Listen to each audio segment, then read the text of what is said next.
The following is a special presentation of Tony Kurre Radio. Hello again, everybody, and welcome into Bell to Bell Radio. I'm your host, David Sears, guiding you through this fun journey known as professional wrestling.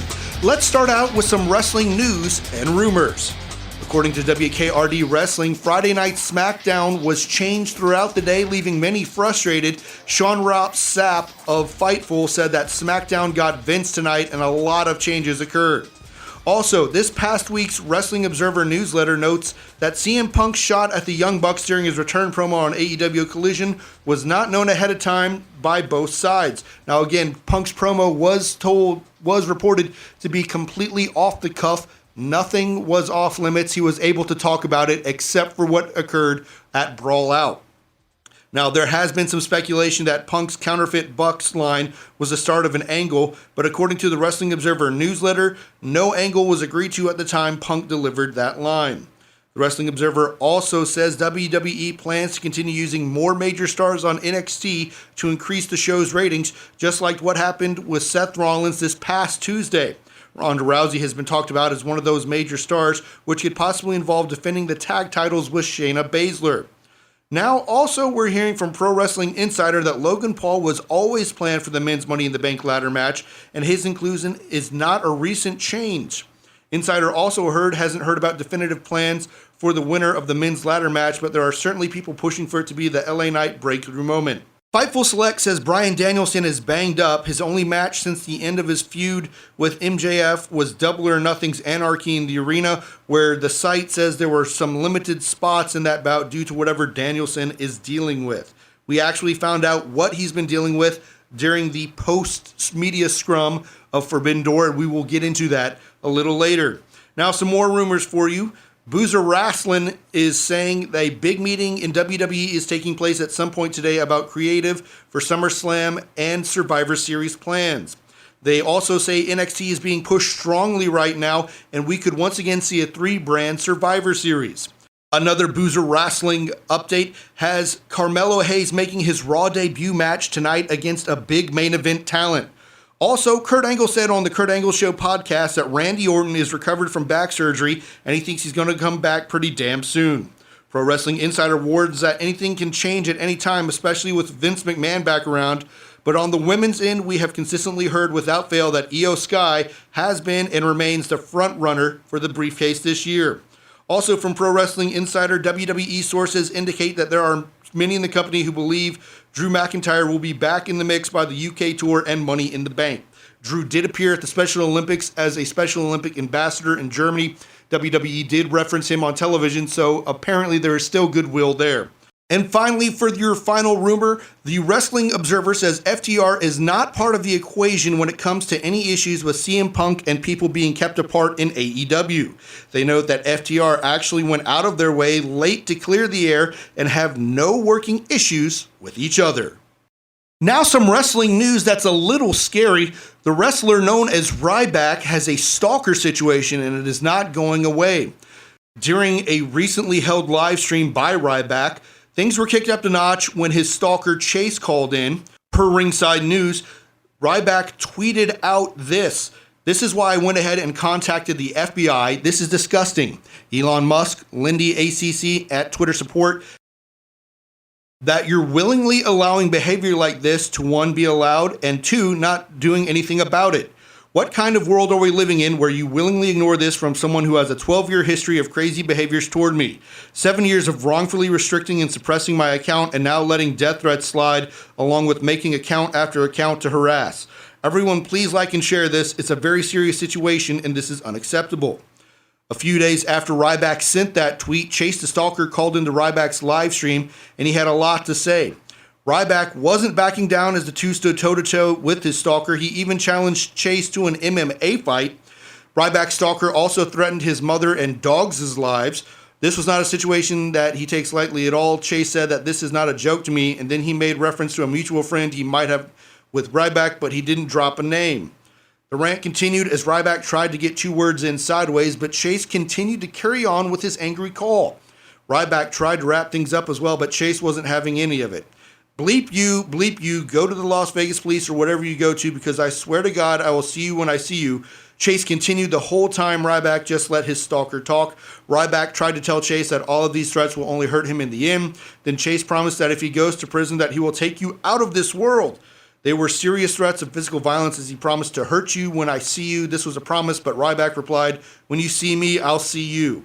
So what a weird and scary situation. All of that breaking down on the live stream for Ryback. He's been dealing with this stalker, as he says, for 7 years. So it has been a crazy situation. We wish Ryback safety. We hope he gets the protection he needs, and Chase goes to jail for making all of these insane comments and just absolutely crazy stuff, man. This is not what professional wrestling should be about. This is totally not what fans should do, and I hope Chase ends up getting punished for all of his behavior.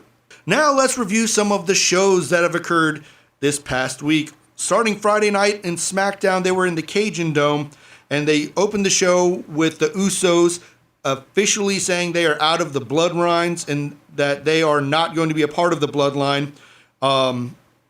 And the Usos got a really good promo in, and they called Solo Sikoa their brother, that Roman was still family, but there's no so much thing as family with that snake, Paul Heyman. And Jay said if it came to being a bloodline civil war, so be it, and the Usos are ready to show why they're the best ever. It was a great opening promo, got the crowd hyped. Cajun Dome was rocking. First match of the night was LA Knight versus Rey Mysterio, and it was really weird because they were trying to make LA Knight the heel in the match, but he was getting cheered. People were booing Rey Mysterio. It was really weird. Rey has been the ultimate babyface for the WWE for his entire runs there with the company. Rey goes for a tornado DDT, but Knight was able to pull him out of the air and hit blunt force trauma for the pin.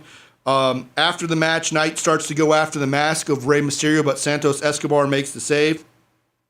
Then we cut backstage where Ridge Holland is assaulted by Solo Sikoa, and he ends up getting challenged by Sheamus after the commercial break, where Sheamus says, if you want to fight, I'm here to fight, Solo. Next up was the unification match between Ronda Rousey and Shayna Baszler for the WWE Women's Tag Titles and the NXT Women's Tag Titles with Isla Dawn and Alba Fire. It was a solid match. You knew that they were not going to have Ronda and Shayna lose to NXT women on SmackDown. It was a double submission. Rousey was able to put the armbar on Fire, and Baszler was able to go for the Cobra Clutch on Dawn. They get the victory. Raquel Rodriguez was at ringside after the match. She goes to leave, but gets called back in by Shayna and Ronda. Rodriguez says, I'm here to issue a challenge if you want to go, because my partner is back. And a huge pop as Liv Morgan returns. The crowd really loves him some Liv Morgan. I think this could be a solid feud. We may see this match at Money in the Bank. Next up was the Grayson Waller effect with the Pretty Deadly. The whole point of it was the Pretty Deadly said they were the best, and they dominated the tag division after they won the tag team gauntlet match last week over such teams as the Street Profits and the Brawling Brutes. Now, they insulted America as well, and their talking led to the Street Profits coming down for a match, and it was a solid match. Again, Pretty Deadly are going to be sleazy heels. That's what they're doing. And they won with a pinfall on Dawkins after they had knocked Ford off the apron, and they were able to get a hold of the foot by Wilson on Prince. So they were able to cheat to win. Pretty Deadly are just being the little jerks that they are, the little punks. They're absolutely great. I absolutely love them. Reminds me of Edge and Christian if they were British. But it was really, really a great match. I can't wait to see more from these two. Plus, the Pretty Deadly versus KO and Sammy is going to be an amazing match at Money in the Bank. Next up was Charlotte versus Lacey Evans. Charlotte gets a quick victory, and then Charlotte was able to get a figure eight on Lacey and make her tap in a short match. But after the match, Charlotte is jumped by Asuka, and Asuka does her dance, gives a fake salute to Evans. Then we head backstage where Adam Pearce asks Bianca Belair if she'll behave next week when she's ringside for Charlotte versus Asuka.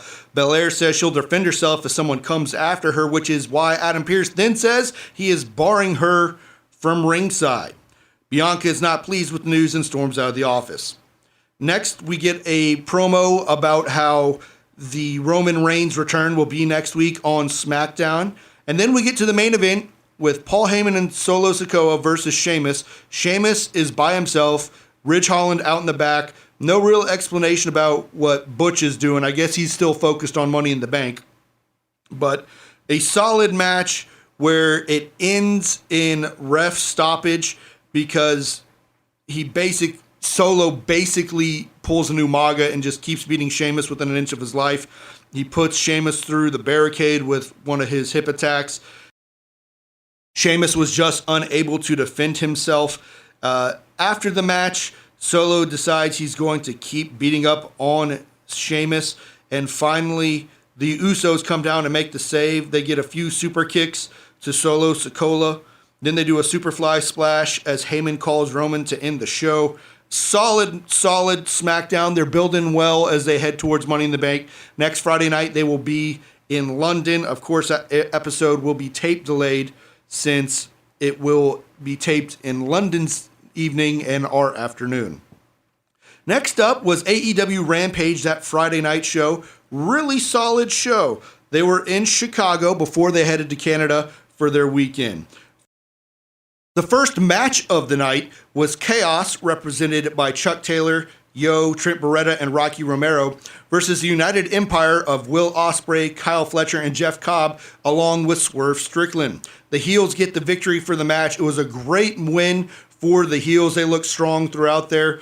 I'm excited to see where we go from here with United Empire. They're a very good faction that I think is poised to win a bunch of gold in AEW.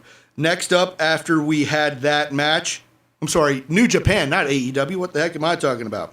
Next up, Adam Cole Bebe makes his way down to the ring in street clothes, and he gets interrupted by MJF. Then MJF tells Adam Cole Bebe that he has spoken with Tony Khan and that he has a match against Filthy Tom Lawler. Lawler and Royce Isaacs attack Cole from behind. MJF mockingly talks about how he's going to come down and make the save. Let me just take my coat off. Let me just get these cufflinks off. So they are just chased off of the ring when MJF finally gets there. Again, Cole and MJF are going to be partners in this blind eliminator tag team gauntlet match. Next up was the Acclaimed and Billy Gunn versus local wrestlers. The Acclaim gets a quick victory with they're interrupted by some guys in masked hoodies brought in by Harley Cameron and the QTV, and she tries to get them to let her rap. She actually does a pretty decent rap. She then tries to flirt with Anthony Bowens, who tells her that she must not be paying attention to his gear because he's gay. So QT Marshall comes in and mocks the Acclaimed, and then one of the men takes off their mask, and it's Johnny TV, also known as John Morrison, who takes out Billy Gunn from behind. QT and Aaron Solo lay out Anthony and Max in the segment. So John Morrison is now part of QTV. He and his wife are now both part of AEW. I'm very excited about that. He's a very talented man. Next up was the first match for the women in the Owen Hart tournament. Qualifiers, Sky Blue versus Anna J.A.S. Sky Blue gets the victory in her hometown. She's getting booked well. She is doing great there in AEW. I like the way they're booking her. And finally, the main event was Jungle Boy versus Doki. Jungle Boy gets the victory using Skull End. And after the match, Sonata's music comes up, and he comes down to the ring, and they stare each other down as the show ends. It was a great match.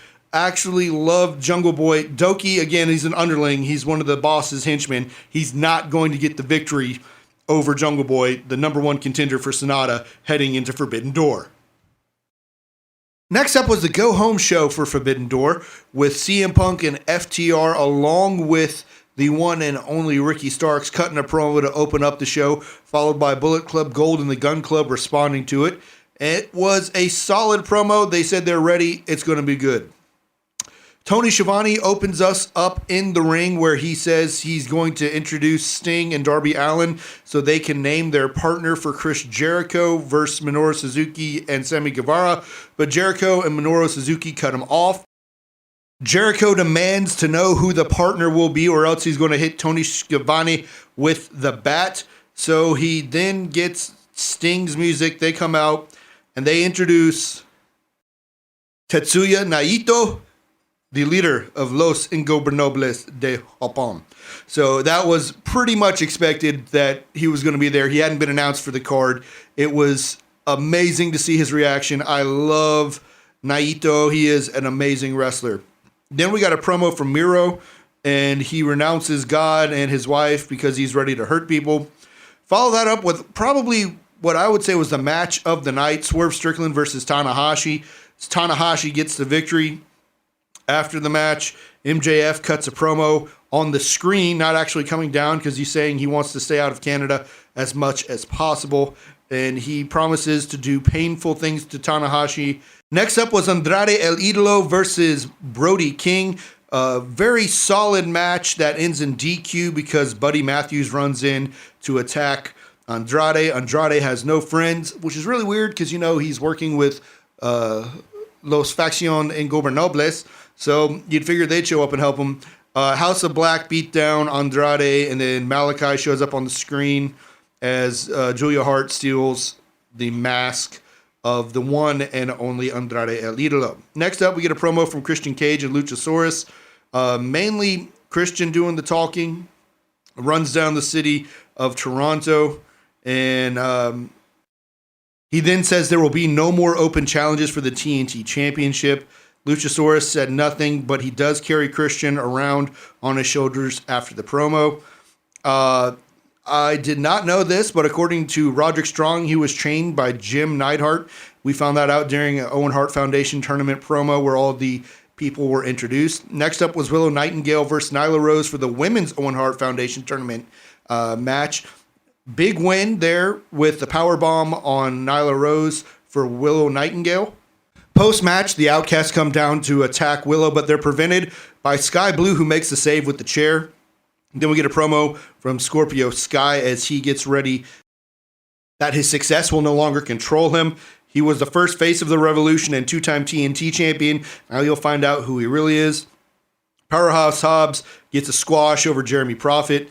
It was pretty much easy there. Then the match that got the most time was the Bullet Club Gold, consisting of Jay White and Juice Robinson with the Gun Club versus CM Punk, FTR, and Ricky Starks. Great match. It wasn't the match of the night for me. Like I said, Tanahashi Swerve Strickland was the match of the night, but it was a good long match. The Guns are able to take out Punk and FTR, which leaves Juice Robinson to hit the big left on Ricky Starks, followed by a Blade Runner on Ricky Starks, and the Bullet Club Gold gets the victory. And they celebrated to end the show. Really fun match, really good way. It's two long main events for CM Punk and FTR in the first two episodes of Collision. Now we head on to Forbidden Door. The first match of the night was actually a dark match because Adam Cole Bebe was running a fever. He was unable to participate, so his match with Tom Lawler was canceled.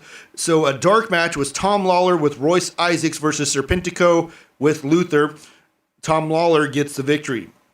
The first actually televised match was Mogul Embassy of Swerve Strickland, Toa Leona, Brian Cage, and Bishop Khan with Prince Nana, beating Chaos members Rocky Romero, Chuck Taylor, and Trent Beretta, and El Desperado. Then we had Athena defeating Billy Starks in a really solid match. I enjoyed that. I know Billy Starks wasn't going to win because she is, again, only 18 years old, and this is her first real experience on pay-per-views. She did her best, but again, Athena was just way too good for her. Next up was El Phantasmo versus Stu Grayson, and it was a really cool entrance. I'm really enjoying Stu Grayson as part of the Righteous down in ROH. El Phantasmo gets the victory. This one was just a way to get more people on the card because really they had no real feud between the two. It was just kind of announced. Now, the main event of the 0 Hour was Jeff Cobb, TJP, Kyle Fletcher of United Empire versus Los Ingobernables de Japan, Bushi, Hiromu Takahashi, and Shingo Takagi. Hiromu gets the victory over TJP for the final. It was a great match to close the 0 Hour show. Very excited about that. Now, I was shocked this was the opening match for Forbidden Door, but Tanahashi versus MJF. Bad camera work on this one really hurt the finish from being as awesome as it could have been.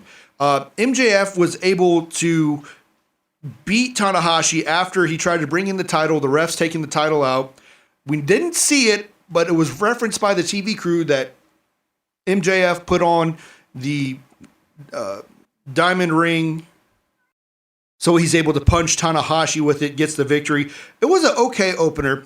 Next one is what I thought they should have done for the opener, but it is a very divided crowd for it as CM Punk is announced to take on Satoshi Kojima.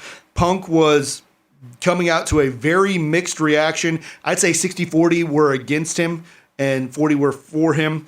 It was a really good accidental hit in the ding-ding by the one and only Kojima as he went for an elbow drop and lands right on Punk's junk.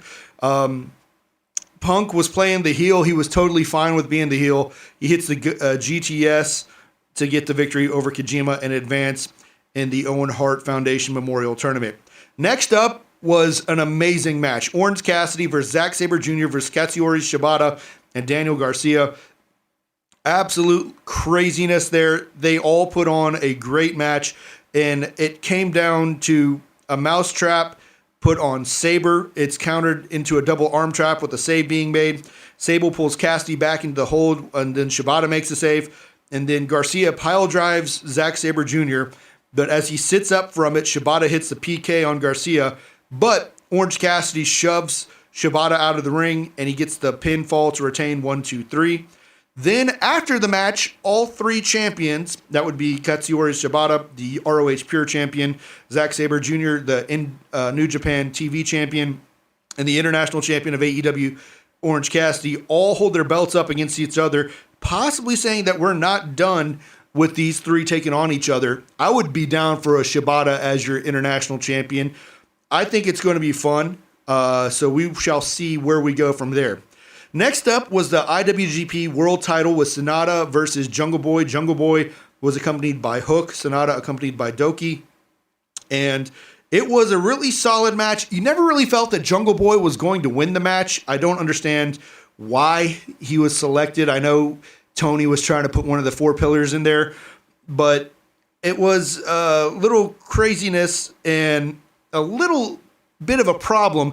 The music started playing before the ref called for the bell for victory for Sonata, and it was weird. Then after the match, Jungle Boy's walking up the ramp with Hook, and then he turns on Hook, and a very loud "you effed up" chant starts as they are really the fans of Toronto are very upset that Jungle Boy has turned on Hook, so no more Jungle Hook. Danhausen had a funny tweet about that, saying that he would never turn on Hook, and lots of calls for Hookhausen on Twitter.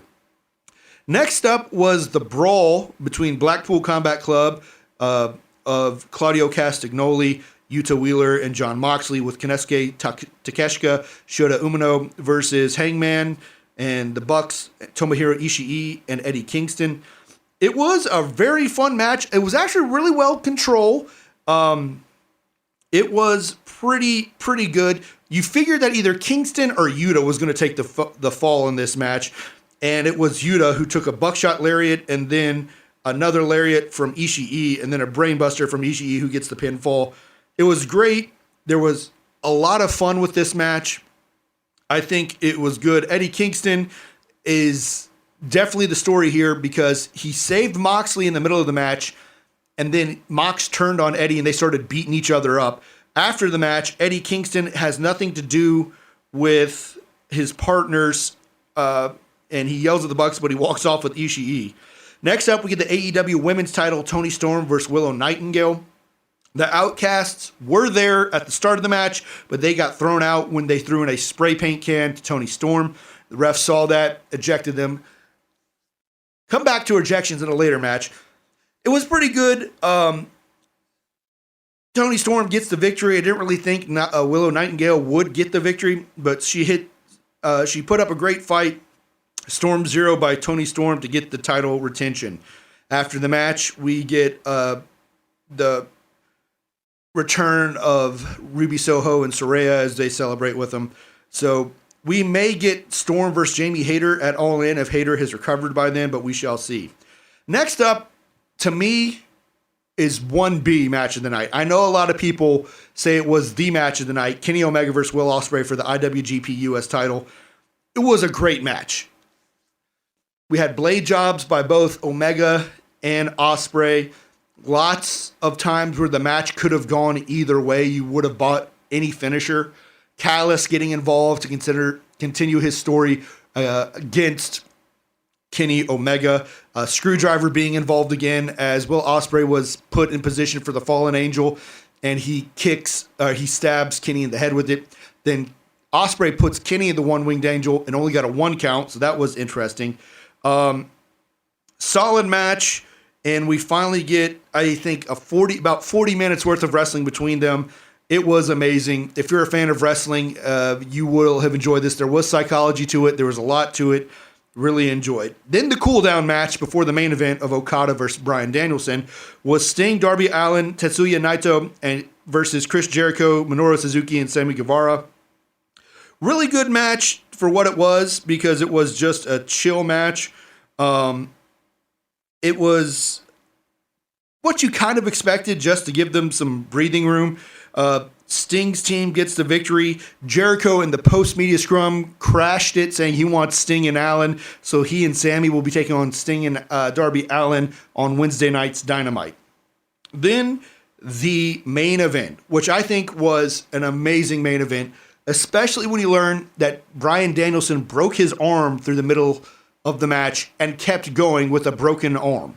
That is amazing. This isn't kayfabe. He has legit broken arm and was wrestling with it. If you watch the match, you'll see he's holding his right arm very gingerly. He's not really doing much with it. He's doing his best to avoid using anything on there. And he made Okada submit, which was absolutely crazy. I did not expect Okada to submit. So 2 of the biggest stars of New Japan lose to 2 of the best talents from AEW with Tanahashi and Okada. That was an amazing match. I definitely think you should go back and see it. Overall, the pay-per-view was very, very well done. Give it a solid 4.5 out of 5 stars for that. I think they could have sped it up a little bit, trimmed some of the fat from it.